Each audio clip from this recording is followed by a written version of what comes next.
Alhamdulillahilladzi arsala rasulahu bil huda wa dinil haq liyudhhirahu 'ala dini kullihi wa kafa billahi shahida. Asyhadu an la ilaha illallah wahdahu la syarika lah wa asyhadu anna Muhammadan abduhu wa rasuluh. Qala Allah ta'ala fi kitabil karim, ya ayyuhalladzina amanu taqullaha haqqa tuqatih wa la tamutunna illa wa antum muslimun.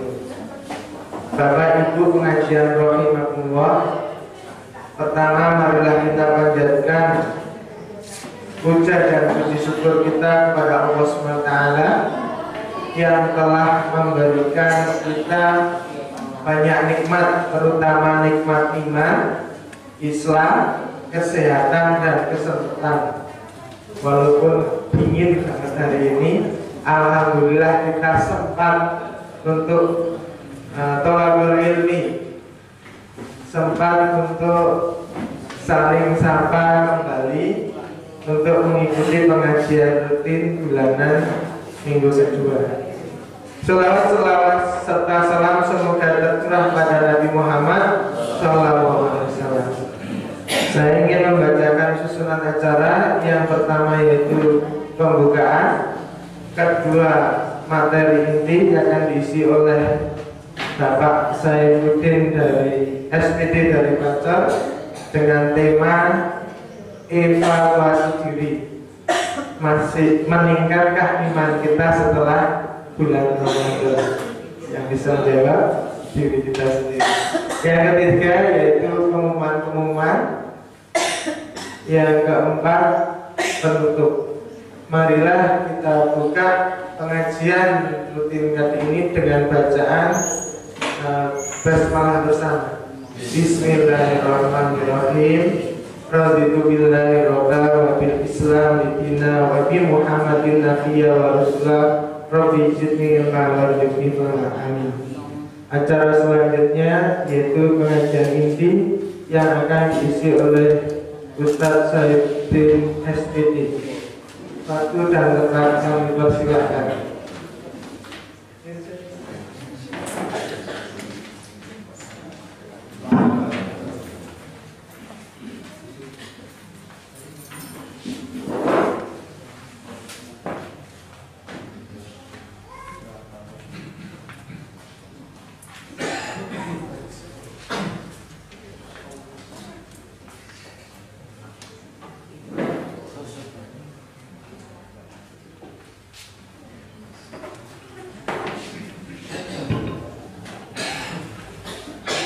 Assalamualaikum warahmatullahi wabarakatuh. Innal hamdalillah nahmaduhu wa nasta'inuhu wa nastaghfiruh wa na'udzu billahi min shururi anfusina wa sayyiati a'malina. May yahdihillahu fala mudilla lahu wa may yudlil fala hadiya lahu. Asyhadu an la ilaha illallah wahdahu la syarika lahu wa asyhadu anna Muhammadan abduhu wa rasuluh. Allahumma shalli wa sallim ala nabiyyina Muhammadin wa ala alihi wa sahbihi wa man tabi'ahum bi ihsanin ila yaumiddin. Qala Allah ta'ala fi kitabil karim, ya ayyuhalladzina amanu taqullaha haqqa tuqatih wa la tamutunna illa wa antum muslimun. Ya ayyuhalladzina amanu taqullaha wa qulu qawlan sadida yuslih lakum a'malakum wa yaghfir lakum dhunubakum wa may yuti'illaha wa rasulahu faqad faza fawzan 'azima. Fa inna asdaqal hadithi kitabullah wa khairal hadi hadi Muhammadin sallallahu alaihi wasallam wa syarrul umuri muhdatsatuha wa kullu muhdatsatin bid'ah wa kullu bid'atin dhalalah wa kullu dhalalatin finnar. Bapak-bapak, ibu-ibu, jamaah pengajian Ahad pagi yang semoga dirahmati Allah Subhanahu wa taala. Alhamdulillah kita panjatkan puji syukur kepada Allah Subhanahu wa taala di mana pada pagi hari ini atas limpahan nikmatnya, rahmatnya dan hidayahnya kita bersama-sama dapat hadir di dalam majelis taklim pada pagi hari ini. Semoga Allah senantiasa meningkatkan keimanan dan ketakwaan kita. Amin ya rabbal alamin. Salawat dan salam semoga tercurah pada junjungan kita Nabi Muhammad sallallahu alaihi wasallam, keluarganya, para sahabatnya, dan kepada orang-orang yang senantiasa mengikuti sunnah-sunnahnya. Para bapak dan para ibu, yang pertama kami mengucapkan doa untuk bapak ibu sekalian. Taqabbalallahu minna wa minkum. Semoga amal-amal ibadah yang kita laksanakan pada bulan Ramadan, baik saum kita, sholat kita, tilawah kita, sujud-sujud kita, infak sedekah kita, semoga diterima di sisi Allah Subhanahu wa taala. Amin ya rabbal alamin. Selanjutnya, pada pagi ini kami diberikan amanah untuk menyampaikan materi pengajian. Tadi sudah disampaikan, materinya adalah evaluasi diri, meningkatkan iman dan takwa pasca bulan Ramadan. Bapak dan Ibu sekalian, mari kita bersama-sama, terutama adalah saya pribadi yang nanti akan menyampaikan, semoga Allah memberikan kepada saya hidayahnya, taufiknya, dan kepada Bapak Ibu sekalian, sehingga kita bersama-sama nanti bisa meningkat iman dan takwa kita. Evaluasi pada pasca Ramadan ini, saya ambilkan yang paling mencolok terlebih dahulu. Apa Pak yang paling mencolok ini? Kita merasakan dan melihat bahwa jamaah-jamaah masjid ini sudah kembali ke asal sebelum Ramadan. Ini yang paling mencolok. Ya. Tinggal jamaah-jamaah yang setia saja. Banyak tamu-tamu Allah yang hilang entah kemana. Ya. Nah, ini yang paling mencolok. Kami sampaikan di sini. Ini salahnya di mana ini? Apa mubaliknya yang belum menyampaikan dengan maksimal tentang materi-materi bagaimana memakmurkan masjid, atau mungkin yang lain?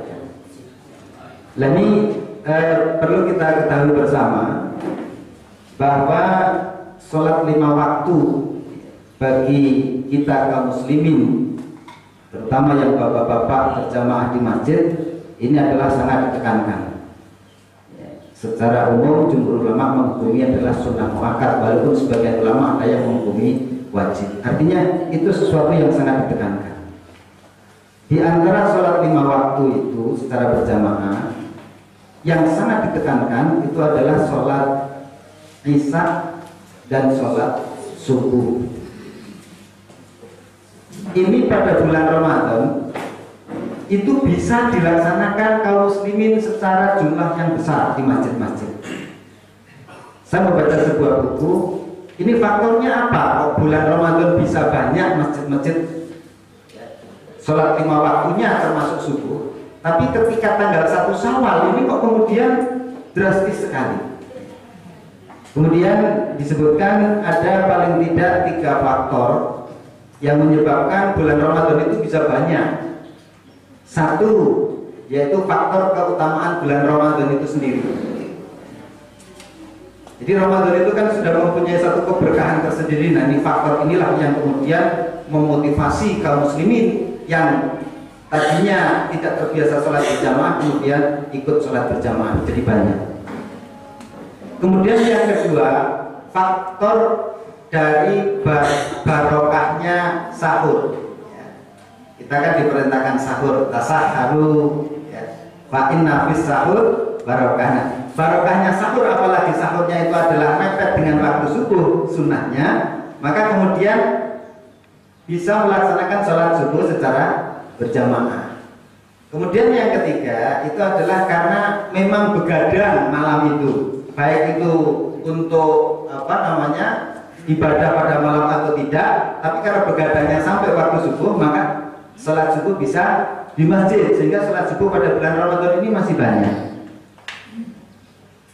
Nah, berjalannya waktu, ternyata masuk 1 Syawal, ketiga faktor ini hilang. Ramadan hilang, sahur Enggak, so tanggal 1 Syawal sahur ya. Kemudian begadang malamnya sudah enggak. Makanya akhirnya apa? Hilang pula tamu-tamu Allah ini kemana? Kemana?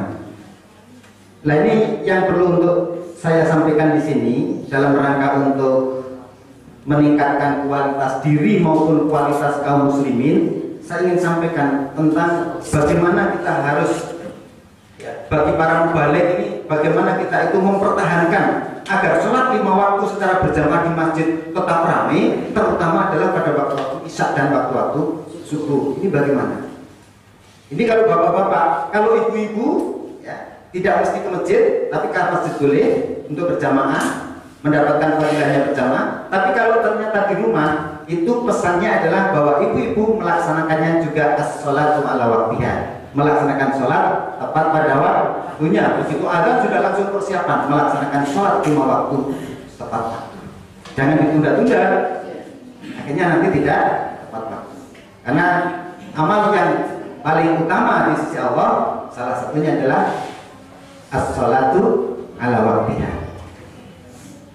Dan ini sekali lagi, bagaimana kita itu selalu berpikir para dai, para mubalik ini, bagaimana mengkondisikan masyarakat, mengkondisikan masjid, agar masjid ini betul-betul jamaah sholat 5 waktunya, terutama adalah subuh, ini bisa banyak.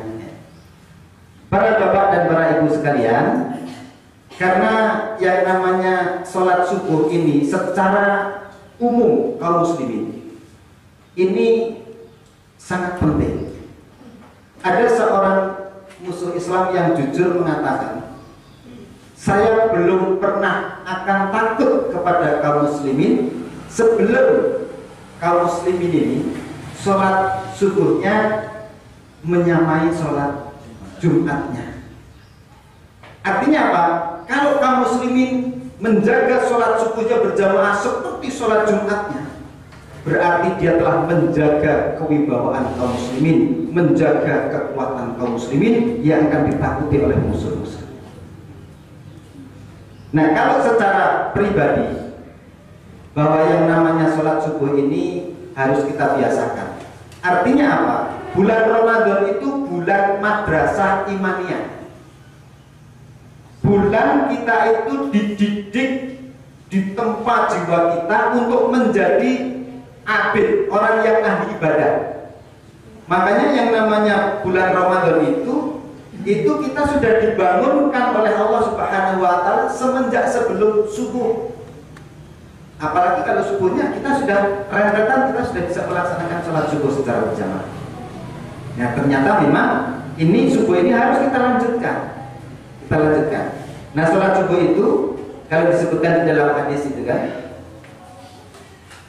bahwa inna afdhala sholatin alal munafikin, sesungguhnya sholat yang paling berat bagi orang-orang munafik adalah sholatul isya wa sholatul fajri, sholat isya dan sholat subuh, sholat fajar, sholat subuh.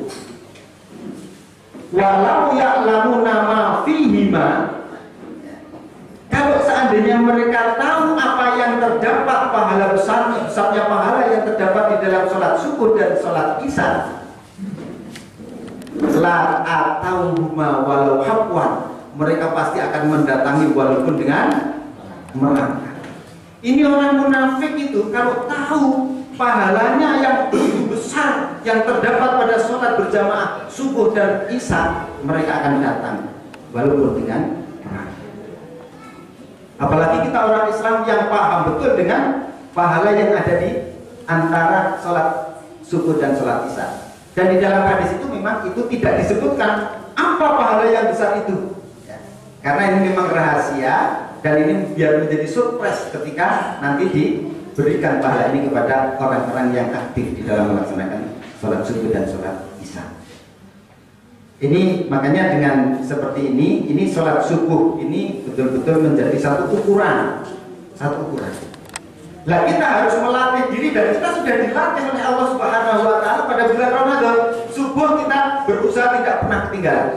Kita bisa menghitung mungkin yang bapak-bapak, selama Ramadan penuh saya tidak pernah yang namanya ketinggalan berjamaah sholat subuh. Tidak pernah saya sholat sendiri di rumah atau sholat sendiri di tempat lain. Selalu sholat subuh saya selalu bersama imam di masjid. Karena kita memang berusaha semaksimal mungkin.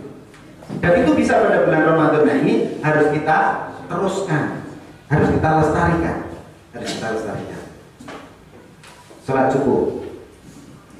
Sehingga pada zaman sahabat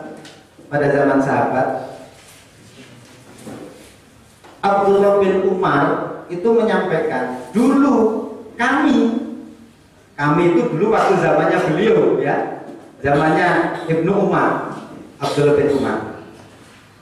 Kalau ada seseorang, ya, tentunya bapak-bapak ini yang tidak melaksanakan sholat subuh berjamaah di masjid, maka kami sudah berburuk sangka. Maksudnya berburuk sangka bahwa orang yang tidak jamaah ke masjid, yang tidak datang, kok ini tidak datang si fulan ke masjid, sudah berburuk sangka bahwa dia terjangkiti sifat kemunafikan.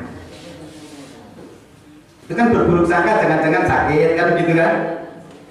Tapi kalau Ibnu Mas'ud itu lebih tegas lagi. Ibnu Mas'ud mengatakan, kami sudah memperhatikan di antara kami pada saat itu, kalau ada orang yang tidak pergi ke masjid sholat berjamaah isya dan sholat berjamaah subuh, maka sungguh dia telah menyata kemunafikannya. Karena di situ sudah jelas, orang yang berat melaksanakan sholat subuh secara berjamaah, maka dia adalah orang munafik. Ya, orang munafik itu memang sholat yang paling berat itu. Nah, kita harus menghilangkan sifat-sifat nifak dan kemunifakan itu dengan apa? Dengan kita harus melatih diri semaksimal mungkin sehingga kita itu tidak merasa berat di dalam melaksanakan sholat subuh. Faktor yang paling berat untuk melaksanakan sholat subuh berjamaah di masjid itu kira-kira apa, Pak? Yang paling berat, faktor yang paling berat. Ya, faktor yang paling berat itu susah bangun atau tidurnya itu susah dibangunkan. Itu kalau tidak bilang bahwa ini adalah satu-satunya ya, tapi ini faktor yang paling berat kita melaksanakan sholat subuh secara berjamaah adalah tidur kita itu susah banget. Lah, berarti kita harus bagaimana? Tidur ini harus kita lawan. Nafsu tidur ini jangan kita biarkan, tapi harus kita kendalikan, kita lawan, kita kendalikan, kita mudah bangun bagaimana caranya. Makanya kita pada waktu-waktu Ramadan, terutama adalah orang-orang yang sedang iktikaf, itu bangun, ambil air wudhu, baca Quran, ngantuk tidur lagi, bangun lagi, ambil air wudhu. Semakin kita sering bangun, ambil air wudhu, sering bangun, ambil air wudhu, ini adalah merupakan pembinaan dalam rangka untuk mengalahkan nafsu tidur. Ini harus dikalahkan. Kalau ini tidak pernah kalah, akhirnya apa? Yang kalah kita kehilangan keutamaan sholat subuh secara berjamaah dan kita terjangkiti penyakit nifaq atau penyakit kemunafikan.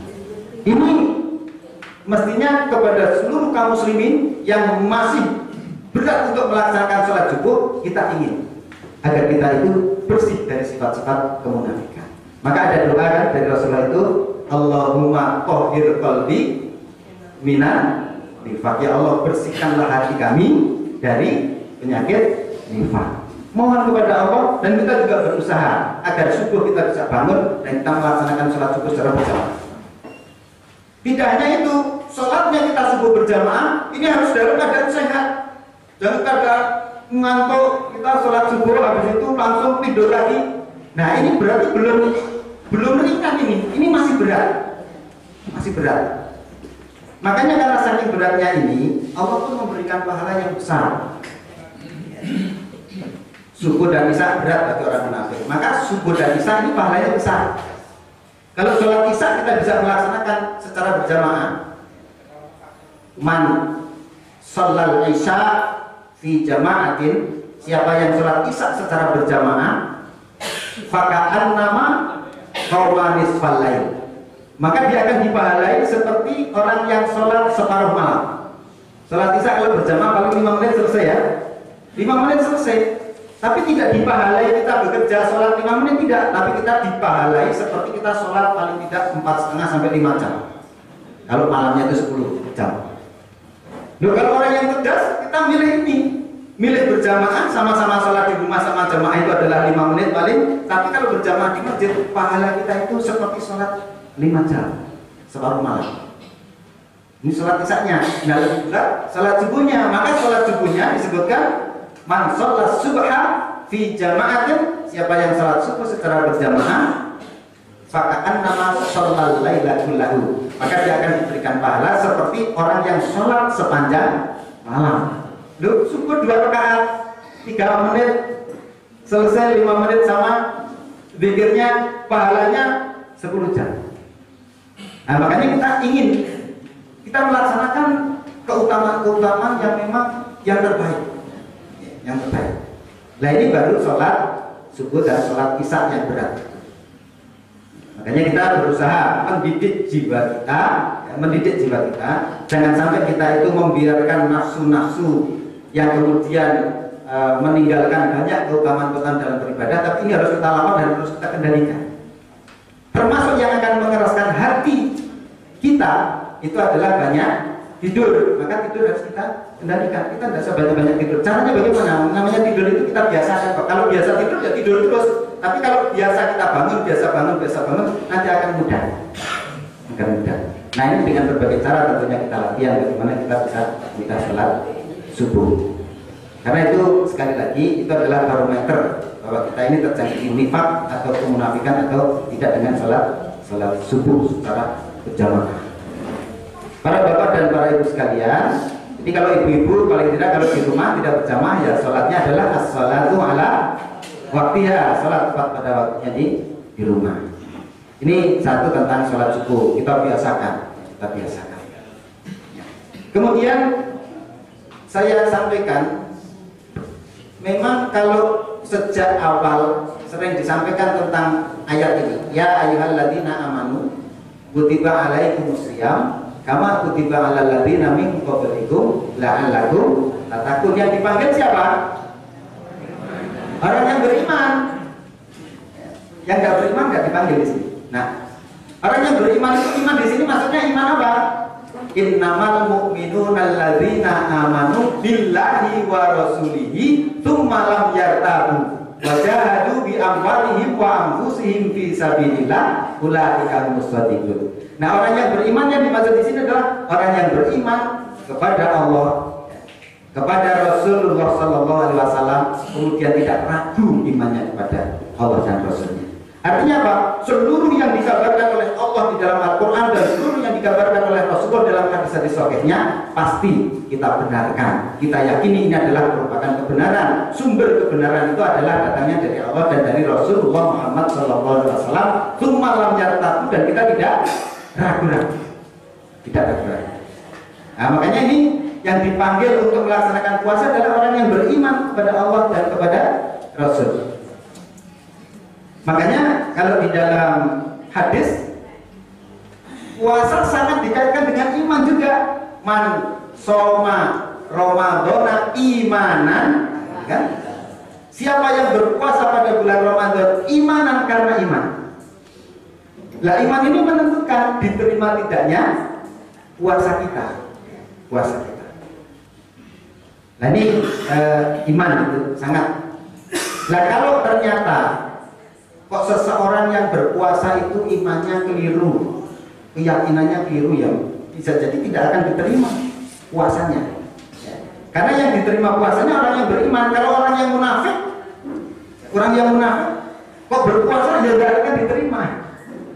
Orang munafik berpuasa, orang munafik itu ya mungkin dia secara lahiriah nampak bahwa dia melaksanakan amal-amal saleh, tapi hatinya itu justru membenci kepada Allah, membenci kepada Rasulullah, membenci kepada Al-Quran, membenci kepada Sunnah, mengkritisi, ngeritik, ya.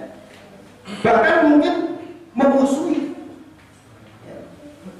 Jadi tidak senang dengan syariat Islam, tidak senang dengan Sunnah. Ya. Walaupun dia melaksanakan puasa, dan ini puasanya bisa jadi tidak akan diterima. Sebagaimana yang terkenal pada zaman Rasulullah, tokoh munafik yang terkenal siapa? Abdullah bin Ubay bin Salul.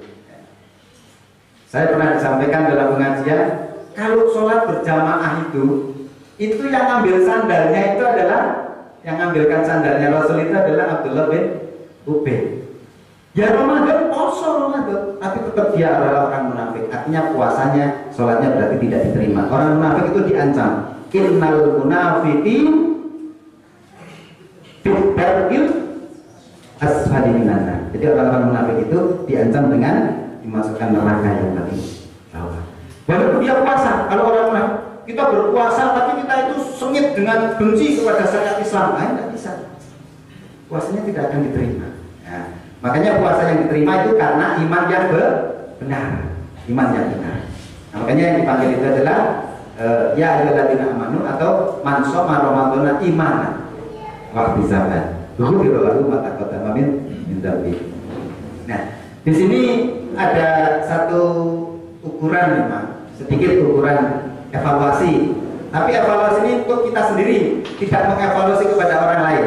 Karena sejatinya nanti yang akan memberikan status puasa kita diterima atau tidak adalah Allah Subhanahu wa taala. Tapi paling tidak kita ini mempunyai satu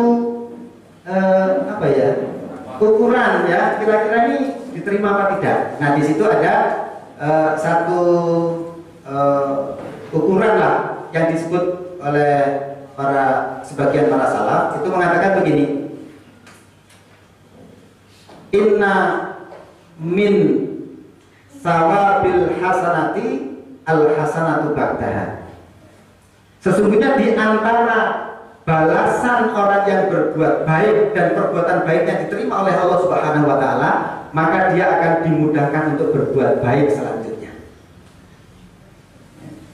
Kemudian inna min jaza'is sayyi'ati as-sayyi'atu ba'daha. Di antara balasan perbuatan buruk, perbuatan yang buruk itu adalah perbuatan buruk selanjutnya. Jadi kalau saya melaksanakan perbuatan baik kan itu tidak diterima oleh Allah Subhanahu wa taala, kemudian dia melaksanakan keburukan setelahnya. Ya, misalkan saya melaksanakan sholat. Lah baru melaksanakan sholat kok tidak nyampe 1 jam, tahu-tahu dia sudah selingkuh pada orang lain, bukan istrinya, Pak Nurgen. Selingkuh sama istrinya bukan selingkuh sama orang. Baru sholat kemudian selingkuh, berarti ini tanda-tanda sholatnya tidak diterima. Kalau sholat diterima, inna sholata tanha anil fahsya wal munkar. Artinya kalau ibadah Ramadan kita diterima oleh Allah Subhanahu wa taala, pada bulan-bulan berikutnya ini mesti kita dimudahkan untuk melaksanakan amal-amal selanjutnya. Ini Masya Allah ya. Tapi kalau amal Ramadan kita tidak diterima, maka apa yang terjadi? Bulan-bulan berikutnya justru perbuatan-perbuatan maksiat yang kita lakukan. Kemarin ada 10 hari akhir Ramadan itu ada malam Lailatul Qadar, atau secara umum adalah pada bulan Ramadan. Disebutkan kalau orang pada bulan Ramadan itu tidak mendapatkan nilai kebaikan di sisi Allah Subhanahu wa taala, maka pada bulan-bulan yang lain dia juga terhalang dari nilai-nilai kebaikan. Rasulullah sudah menyampaikan ya, man hurima ya, barang siapa yang terhalang ya, khairoha, dari kebaikan di dalam bulan Ramadan, siapa yang terhalang dari kebaikan pada bulan Ramadan ya, faqad hurima, maka sungguh dia terhalang untuk mendapatkan kebaikan. Artinya kalau bulan Ramadan itu dia itu terhalang dari mendapatkan puasa yang diterima, kebaikan-kebaikan yang diterima oleh Allah Subhanahu wa taala, bahkan malam Lailatul Qadar pun dia tidak mengerjakan kebaikan-kebaikan, maka dia akan terhalang pula kebaikan pada 11 bulan berikutnya.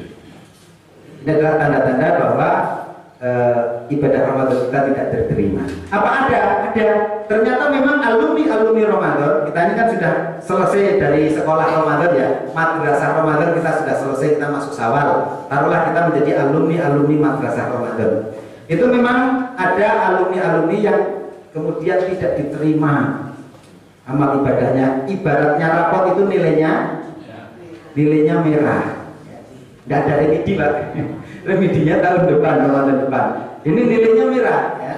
Nah kalau nilainya merah itu tadi di dalam hadis disebutkan ya, man hurima khairaha, siapa yang terhalang untuk melaksanakan kebaikan pada bulan Ramadan, faqad hurima, maka dia terhalang untuk mendapatkan kebaikan. Atau kalau perkataan salaf ya tadi, balasan perbuatan baik yang diterima oleh Allah, maka Allah akan memberikan taufik kepadanya untuk melaksanakan, dimudahkan untuk melaksanakan kebaikan-kebaikan selanjutnya. Tapi kalau amal kebaikannya tidak diterima, maka dia akan melaksanakan keburukan-keburukan selanjutnya. Ini untuk mengukur diri sendiri, jangan mengukur orang lain ya. Kita untuk mengukur diri sendiri. Saya itu setelah Ramadan ini, apakah saya mudah melaksanakan kebaikan-kebaikan yang lain? Memang setelah Ramadan itu kita itu ditempa untuk menjadi ahli ibadah, pagi siang malam itu menjadi ibadah. Kita menjadi orang yang mesra betul dengan Quran ya. Mesra betul dengan Quran. Saya bersama dengan orang-orang yang itikaf di Darussalam. Itu kalau sudah itikaf itu nikmat sekali Pak. Jadi mulai pada Isya dilanjutkan pada tarawih, sudah yang belum ngantuk ada yang baca Quran ya, kemudian ada yang berzikir terus. Nanti kalau sudah ngantuk tidur dulu, tapi itu terus mesti ada ya. Nanti jam 11 ada yang bangun, 12 ada yang bangun, jam 1 ada yang bangun, jam 3 ada yang bangun, ada yang sedang sholat, ada yang berzikir, ada yang istighfar, ada yang baca Quran. Terus mesra sekali dengan Quran, baca Quran. Sampai ngantuk pun tertidur dia masih pegang Quran. Bahkan kadang-kadang Qurannya karena ngantuk tidur diletakkan di atas dada. Artinya begitu dekatnya mesranya dengan Quran. Itu bulan Ramadan, bulan Ramadan. Nah itu nanti setelah bulan Ramadan, sejauh mana kemesraan kita dengan Al-Quran, sejauh mana kita di dalam melanjutkan amal-amal soleh yang lain.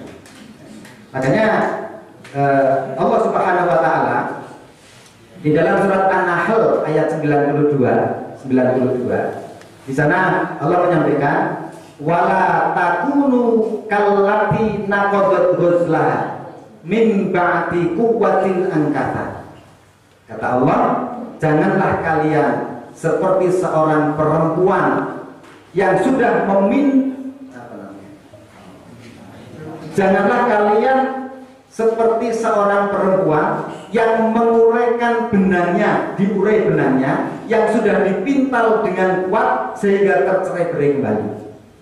Artinya bulan Ramadan kita ini sudah memintal keimanan, merajut keimanan, satu demi satu amal soleh kita kerjakan, dan amal soleh yang kita kerjakan itu amal soleh yang utama-utama. Pagi kita melaksanakan siang, malam kita melaksanakan puasa, ditambah dengan kita tilawah, ditambah dengan kita ngaji, ditambah dengan yang lain-lain, infak sedekah. Ini semua kita lakukan sehingga keimanan kita menjadi kuat. Nah makanya dengan pesan Allah Subhanahu Wa Taala ini, maka kita tidak boleh kita urai, tidak boleh kita urai. Puasa yang sudah kita laksanakan pada bulan Ramadan ini pahalanya sangat besar sekali, sangat besar sekali. Ya, kalau disebutkan, ya, kalau betul-betul kita praktikatnya takwa, kita bisa mengistiqomahkan ketakwaan sampai ajal kita, maka ketakwaan itu akan memasukkan kita ke surga.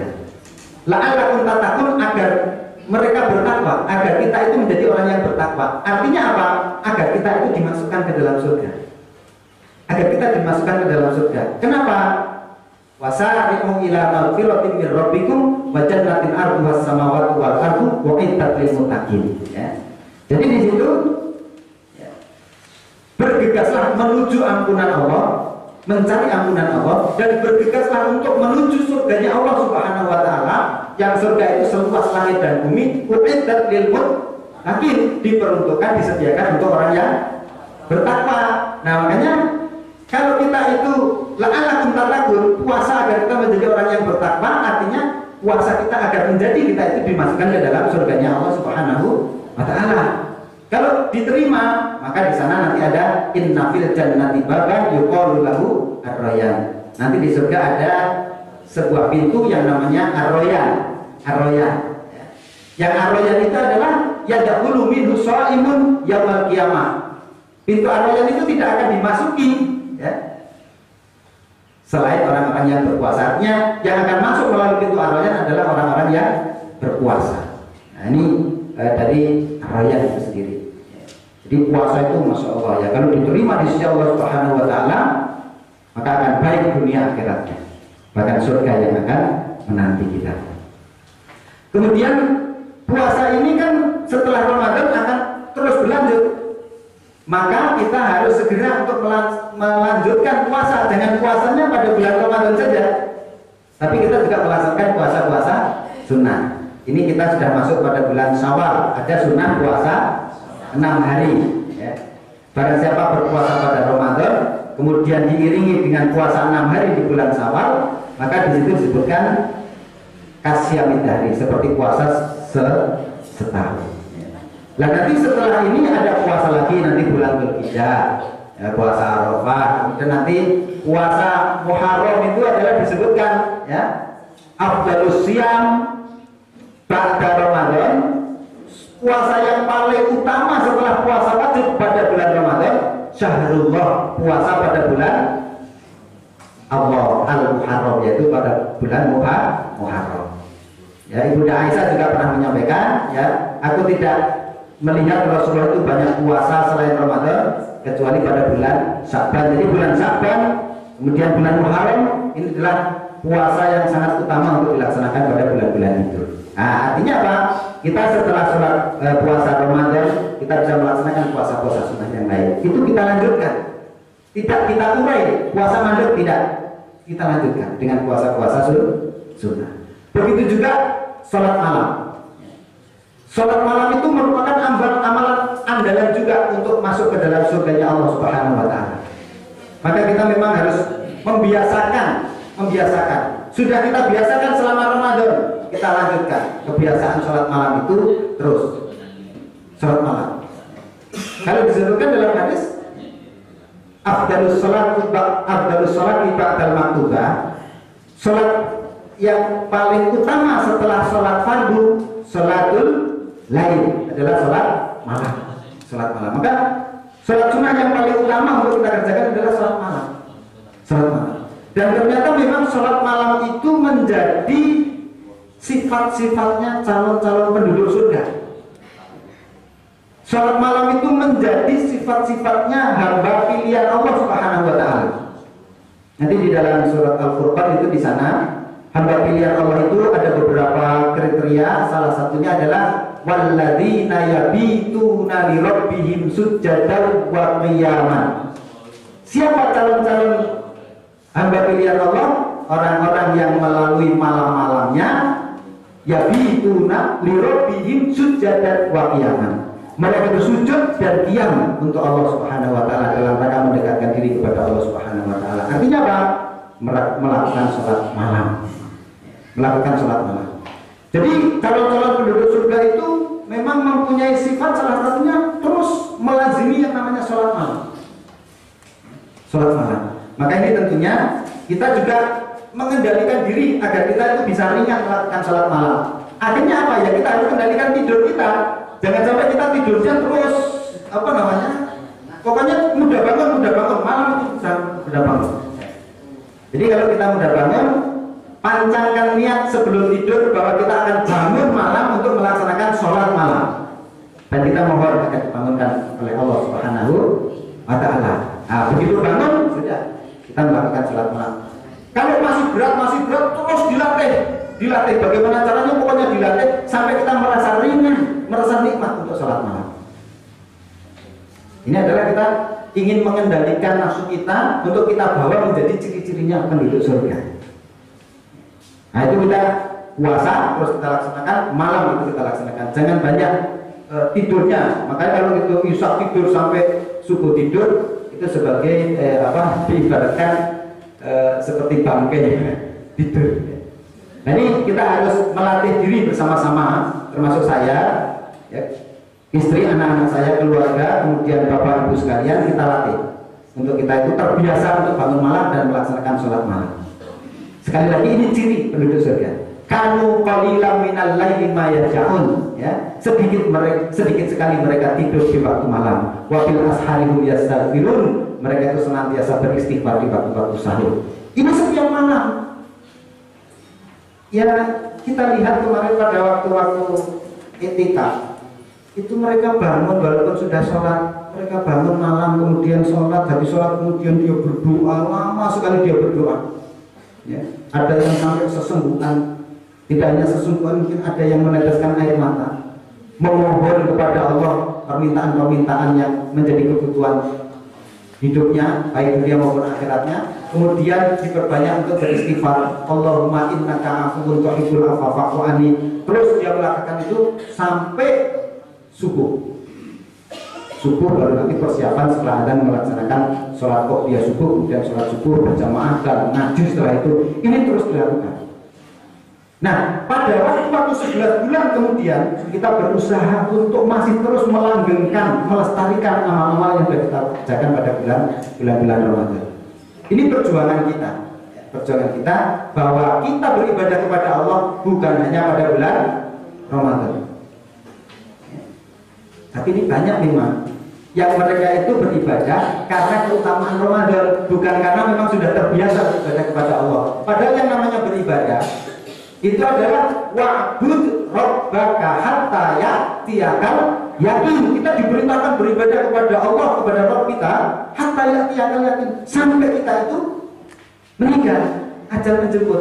Jangan kita beribadah pada waktu-waktu tertentu, bulan-bulan tertentu, malam-malam tertentu, tidak. Rasulullah, Ibunda Aisyah ditanya apakah Rasulullah itu mempunyai malam-malam tertentu untuk melakukan sholat malam? Tidak. Setiap malam Rasulullah melakukan sholat malam. Apakah mempunyai bulan-bulan tertentu untuk melaksanakan sholat malam? Tidak. Jadi sholat malam kita tidak hanya pada bulan Ramadan, tapi sepanjang tahun. Nah, inilah kita jangan sampai menjadi Sya'bani, jangan sampai menjadi Ramadhani, jangan sampai menjadi Rajabi. Artinya apa? Kita beribadah hanya pada bulan Sya'ban, kita beribadah kepada Allah hanya bulan Ramadan. Dikatakan sebagian salaf, ya, itu adalah sejelek-jelek satu kaum adalah mereka yang mengenal Tuhannya hanya pada bulan Ramadan saja.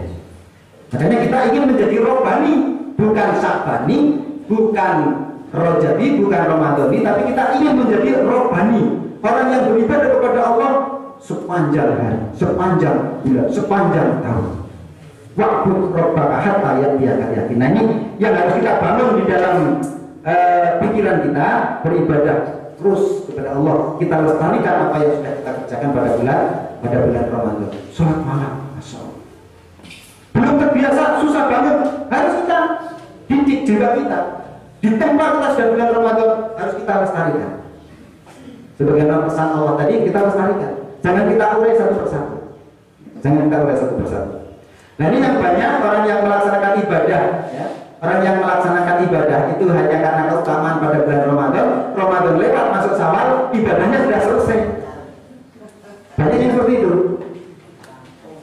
Ya, makanya kita sebelum Ramadan kita sudah beribadah kepada Allah.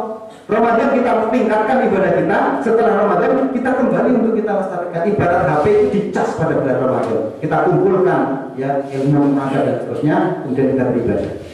Memang yang namanya ibadah itu berbeda antara orang yang berilmu dengan yang tidak berilmu.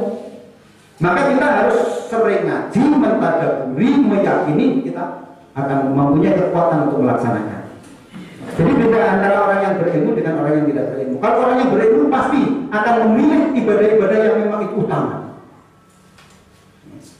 Jadi salah satu contoh sholat berjamaah beda dengan ketika sholat sendiri, pasti akan memilih berjamaah.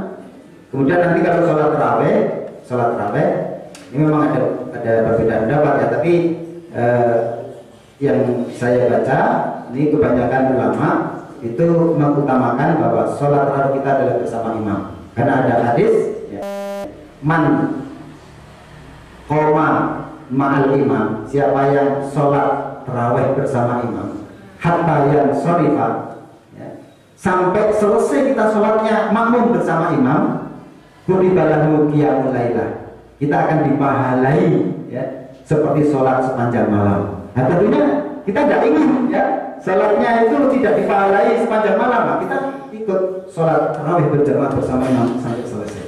Jangan ambil 8-nya, nanti witirnya pagi dan dapat keutamaan ini, ya. Nah, ini tentunya kita ingin ibadah-ibadah kita adalah ibadah-ibadah yang sangat utama, sangat utama. Nah ini dari sholat malam itu luar biasa, luar biasa. Ini menjadi kebiasaan. Maka dulu malam berat ya.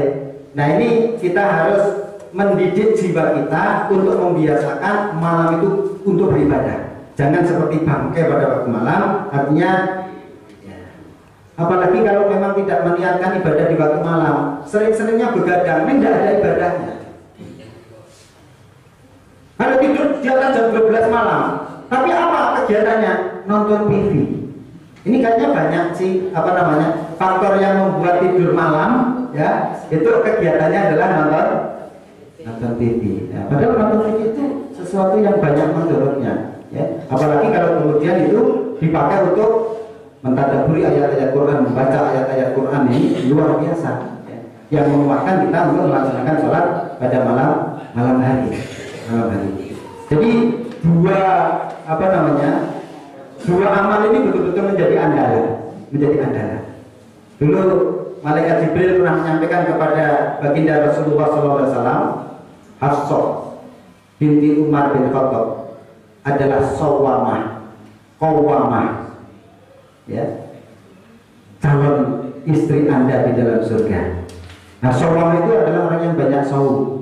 Qawwamah itu adalah orang yang banyak salat malam. Nah, sekarang yang selanjutnya saya sampaikan bahwa puasa, sholat, ataupun amal-amal ibadah yang lain itu ada targetnya. Ada di dalam hadis, kam min shaimin laisa lahu min siyamihi ilal jum'ah. Betapa banyak orang yang puasa, tapi dia tidak mendapatkan pahala puasa kecuali hanya lapar dan dahaga. Kam min qaimin, betapa banyak orang yang sholat malam. Laisa lahu min qiyamihi, tapi dia tidak mendapatkan pahala sholat malam illa sahar, kecuali capeknya dia itu melakukan sholat, tidak dapat pahalanya.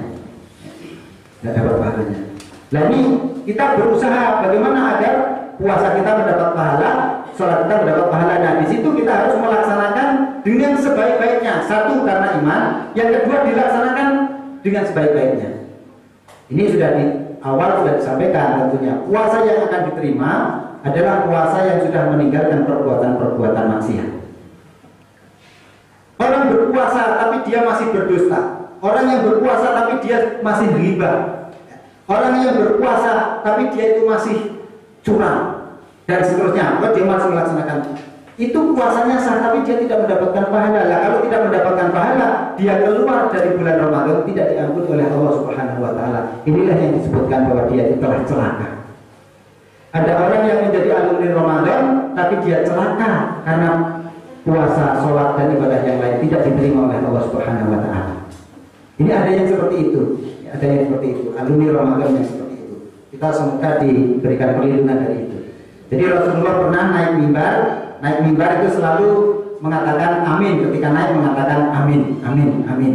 Ketika itu ditanya, kemudian Rasul menyampaikan, malaikat Jibril telah menyampaikan kepada Rasulullah SAW, Syaqiya abdun adraka Ramadan fansalah minhu walam yukfar lahu. Jadi malaikat Jibril itu mengatakan kepada Rasulullah, jadi celaka seorang hamba yang menjumpai bulan Ramadan, kemudian dia keluar dari bulan Ramadan itu, dia tidak diampuni dosanya oleh Allah Subhanahu wa taala. Celaka, sebagai dilaknat oleh Allah Subhanahu wa taala. Nah ini yang seperti ini kita segera untuk memperbaiki. Nah, pada hari-hari ini kita bertobat kepada Allah Subhanahu wa taala, terus kemudian kita memperbaiki amal-amal kita. Jemaah sekalian, kalau kita lihat dari paparan-paparan ini, kita kemudian mengukur diri kita, kira-kira puasa saya, sholat saya diterima apa tidak? Nah, ini adalah untuk memperbaiki. Sehingga apa? Kita tidak merasa aman bahwa semua kita sudah diterima oleh Allah Subhanahu wa taala, tidak. Tapi orang yang beriman itu selalu merasa tidak aman dengan amal yang sudah kita laksanakan. Kalau disebutkan di dalam surat Al-Mu'minun, ya, ayat 60 dan 61, ya, di sana disebutkan walladzina yu'tuna ma ataw wa qulubuhum wajilatun. Di dalam ayat ini menyampaikan orang-orang yang telah memberikan apa yang mereka berikan dengan perasaan takut. Orang-orang yang telah mengerjakan terhadap satu pekerjaan dengan perasaan takut. Orang-orang yang telah melaksanakan amal, melaksanakan perbuatan dengan perbuatan itu dia merasa takut kepada Allah Subhanahu wa taala. Ayat ini ketika disampaikan, Ibunda Aisyah kemudian bertanya kepada Rasulullah, apakah yang dimaksud ayat itu orang-orang yang melaksanakan perbuatan, orang-orang yang memberikan sesuatu yang diberikan dengan perasaan takut itu adalah apakah orang yang berzina kemudian dia takut kepada Allah, orang yang mencuri kemudian takut kepada Allah, kemudian orang yang minum minuman keras kemudian takut pada Allah. Kata Rasul, bukan itu wahai Aisyah putri Abu Bakar As-Siddiq. Tapi yang dimaksud dalam ayat itu adalah orang yang melakukan sholat, orang yang berpuasa, orang yang infak, zakat, sedekah, tapi mereka masih merasa takut kalau amalnya tidak diterima oleh Allah Subhanahu wa ta'ala. Nah, perasaan khawatir dan perasaan takut kalau itu tidak diterima, maka itulah yang menumbuhkan dia ingin melaksanakan yang terbaik. Di dalam kelanjutan ayat itu, ulaika yusari'una fil khairat wa hum laha sabiqun. Mereka itulah orang-orang yang bersegera untuk melaksanakan kebaikan-kebaikan dan orang yang bersegera untuk memperoleh kebaikan itu. Nah, siapa mereka? Orang yang sudah mempunyai perasaan jangan-jangan ini ada kekurangannya ya, saya takut ini tidak diterima. Dia akan menyempurnakan amal-amal. Maka di situ disebutkan ulaika yusari'una fil khairat. Mereka itu adalah orang-orang yang bersegera untuk melaksanakan kebaikan. Nah, bersegera melaksanakan kebaikan itu begitu perintah itu dikumandangkan, maka dia segera untuk melaksanakan. Bahkan sebelum perintah itu dikumandangkan, dia sudah bersiap untuk melaksanakan. Ini adalah orang yang bersegera dalam kebaikan. Jadi kalau waktu subuh itu taruhlah jam 4 lebih 25 menit, jam 4 lebih 20 sudah siap mubadan. Mungkin dia sambil beristighfar, tapi dia sudah bergegas untuk melaksanakan sholat subuh. Dia sudah bergegas. Jadi ini orang-orang yang ingin mempersembahkan amal yang terbaik untuk Allah Subhanahu wa taala, dia yusari'una fil khairat, bersegera untuk melaksanakan kebaikan. Jadi jangan nanti dululah tunggu adzan, belum qomat, nah gitu kan? Akhirnya ya sudah. Ini orang yang malas. Sudah bangunnya malas, kemudian kalau toh dia itu dalam kondisi terjaga, malas juga untuk segera melaksanakan kebaikan. Nah ini kita ingin kedisiplinan, semangat kita di dalam melaksanakan amal-amal itu betul-betul semangat sebagaimana kita ingin masuk surga. Memang pada malam-malam itu, ini perlu kita ketahui juga, malam-malam kita tidur itu Allah mengikat tengkuk kita dengan tali ikatan dan diberi mantra. Ada 3 ikatan setan mengikat di tengkuk kita ini dengan 3 ikatan. Kalau mengikat 1 kemudian diberi mantra. Lailun tawilun farqud. Ikat lagi, lailun tawilun farqud. Ikat lagi, lailun tawilun farqud. Maka ketika orang itu tidur sudah diikat dengan mantra 3. Maka ketika itu bangun, mantra ini terngiang-ngiang di telinga kita. Lailun tawilun farqud, tenang, malam masih panjang, tidurlah lagi. Ada tidak seperti itu? Itu mantranya setan. Lailun tawilun farqud, anggap bangun masih jam 2, tenang, waktu masih panjang, tidurlah. Nantilah jam 3, kan masih ada waktu. Jam 3 bangun betul. Lailun tawilun farqud, masih jam 3, nanti jam 4 belum subuh, tidurlah. Makanya disebutkan dalam kelanjutan hadis itu, ya, fa'inis taikodo fadakaro halal muqaddad. Maka kalau kemudian kita itu bangun, Pak ini staiqodo, bangun, setelah bangun kemudian kita fadzakarallaha, kita itu kemudian berzikir kepada Allah Subhanahu wa taala dengan doa bangun tidur, ya. Kemudian apa? In halal muqaddad, maka terlepaslah satu ikatan. Ikatannya lepas, masih dua ikatan. Ya. Ada yang bangun kemudian pikir turun meneh, yang kedua ini katanya masih. Nah, kemudian yang kedua, kemudian disebutkan fa'in tawaddo'a. Kalau kemudian dia itu berwudu setelah dia berzikir kepada Allah, bangun berzikir kemudian berwudu, in halal muqaddad, maka terlepaslah ikatan. Mantra yang kedua terlepas. Nah, mantranya qawilun lailun tawilun, malah masih panjang tidurlah. Dia tak tidur, dia malah bangun ambil air wudu. Fa'in sholat, kemudian kalau dia kemudian melaksanakan sholat, in halal muqaddad, ikatan yang ketiga itu lepas. Kalau sudah ikatan yang ketiga lepas, dia sudah melaksanakan sholat, fa asbaha nasyiton thayyiban nafsi, maka dia akan memasuki pada waktu pagi itu nasyiton, semangat dia dalam mengawali hidupnya, thayyiban nafsi, dan jiwanya itu baik.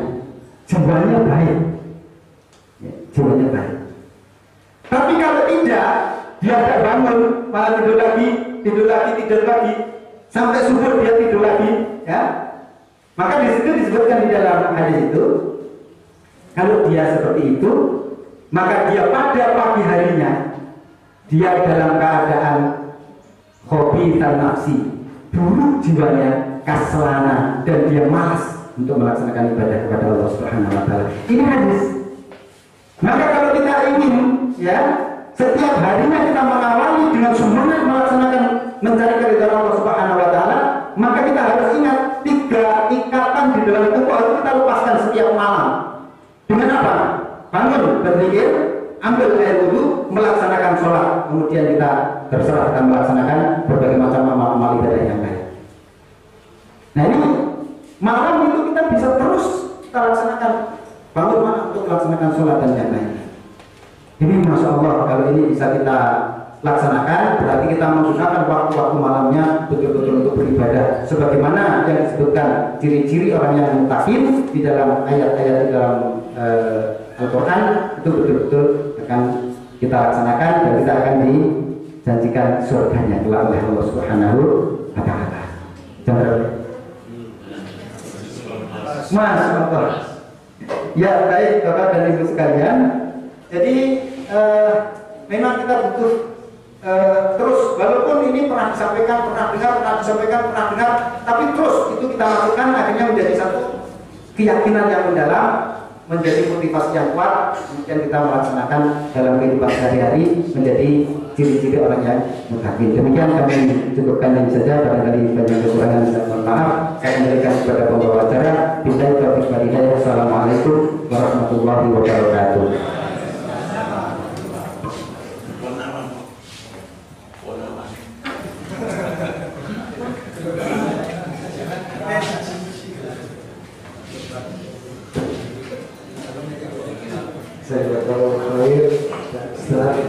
Yang telah menyampaikan materinya, semoga kita bisa tercerahkan, kita bisa memahami, kita bisa melaksanakan. Setelah melaksanakan kita bisa mendakwahkan. Maksud surga itu harus lebih kepenak. Mari kita selalu untuk melaksanakan dan mendakwahkan. Maaf, nggak ada pertanyaan karena sudah, ya. Acara selanjutnya yaitu pengumuman yang akan disampaikan oleh Ustadz Pak Darusman. Mundur.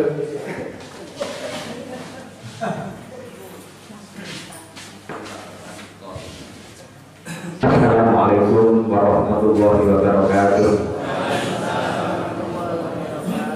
Bapak Ibu mohon bersabar dan benar. Perkenankan saya menyampaikan beberapa informasi penting. Yang pertama, infak pagi hari ini terkumpul dengan rincian. Yang pertama, infak pengajian yang masuk dalam kaleng yang beredar tadi sebesar 896.100 rupiah. Kemudian yang kedua, infak pembangunan yang Bapak Ibu serahkan kepada kami sebesar 2.600.000 rupiah. Dan yang ketiga, infak kaleng lajismu sebesar 210.600 rupiah, sehingga total terkumpul sebesar 3.706.700 rupiah. Alhamdulillahirabbil alamin. Beriring doa semoga infak yang Bapak Ibu keluarkan dapatkan ridho serta balasan yang berlipat ganda dari Allah Subhanahu wa taala. Amin ya rabbal alamin. Kemudian informasi yang kedua, pengajian bulan depan insya Allah jatuh pada tanggal 14 Juli 2019. 14 Juli 2019. Namun demikian, sebelum tanggal itu, pada bulan Juni ini insya Allah akan ada pengajian khusus Bapak Ibu. Nanti kalau undangannya tidak sampai kepada Bapak Ibu orang per orang atau mungkin berjamaah kolektif, nanti Bapak Ibu kami mohon tetap berkenan untuk hadir. Insya Allah pada tanggal 23 Juni 2019, 23 Juni, harinya juga Ahad, kami akan menyelenggarakan pengajian seluruh warga Muhammadiyah se-Kabupaten Purworejo yang bertempat di halaman sekolah ini. Jadi ini menjadi hari bermuhammadiyah, dengan harapan nanti seluruh warga Muhammadiyah akan hadir di area ini. Nanti kita buat kantor insya Allah, termasuk Bapak Ibu nanti kami harapkan berkenan hadir juga. Kami akan menghadirkan Ustadz insya Allah dari pimpinan Pusat Muhammadiyah Yogyakarta. Kemudian selain sebagai media silaturahmi warga Muhammadiyah se-Kabupaten Purworejo, juga nanti sebagai media pelepasan jamaah calon jamaah haji warga Muhammadiyah. Kemudian juga launching atau peresmian Pondok Pesantren Darul Arqam SMP Muhammadiyah Jono. Untuk itu Bapak Ibu sekalian dimohon berkenan untuk hadir bersama dengan warga Muhammadiyah yang lain untuk mengikuti pengajian dan rangkaian acara yang lainnya. Kemudian informasi yang keempat Bapak Ibu, pendaftaran siswa baru, santri baru sekolah di perguruan Muhammadiyah ini dari TK, KB, SD, SMP yang sekarang di pondok pesantren ini masih terus berlangsung sampai menjelang masuk sekolah, yakni sampai pada tanggal 8 Juli 2019. Sampai tanggal 8 Juli 2019, maksudnya insya Allah tanggal 15 Juli Bapak Ibu.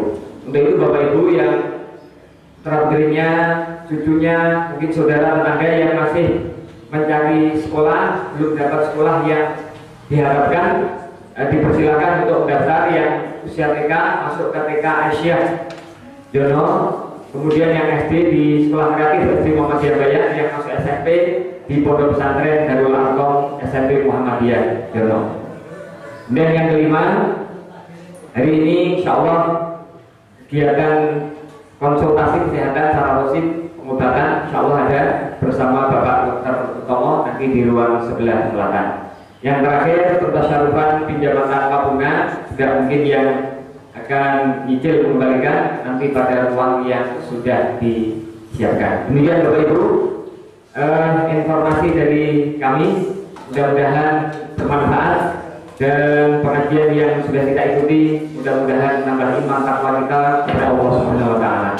Terima kasih. Wabillahi taufiq wal hidayah. Assalamualaikum warahmatullahi wabarakatuh.